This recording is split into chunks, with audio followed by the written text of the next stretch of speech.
Welcome back to another edition of What Am I Feeding My Dirt? We have the much anticipated totes. So I promised that my dad would show you how, well, first what we use, what they are, and then we'll do a second part on how he actually uses them in the garden. So I'm going to actually let my dad do these videos because it's way too much for me to try to memorize and repeat back to you. So I'm going to turn it over to Chip, and here we go. Hi folks, let's talk about totes. So I have two different ones here, but first I want to caution you about what kind of totes you get.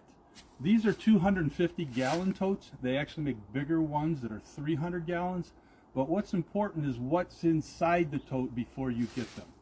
These happen to be from a farmer. One of them had weed killer in it, the other one had fertilizer in it. So before we can use them in the garden, we need to neutralize any chemicals that were in them. For the weed killer, we actually use ammonia, which is what they use to clean the equipment so they can put a different chemical in their sprayers. And then obviously if we're using fertilizer, we just want to kind of clean out any excess fertilizer. So what I use is the ammonia for the weed killer. Weed killer, yeah.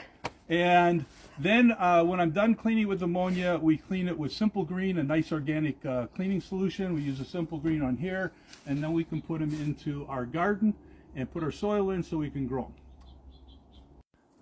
Okay, so I also have used a tote that had syrup in it. For like a Coke or something like that, it was a very heavy, dense syrup.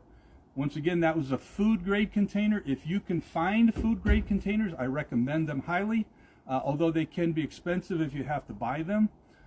Whatever you do, don't use anything that has dangerous chemicals. You're trying to grow food in here, and you don't want to be around it to clean it to begin with, and you obviously don't want to grow any food in. So be very careful of what kind of totes you buy or get before you use them in your garden.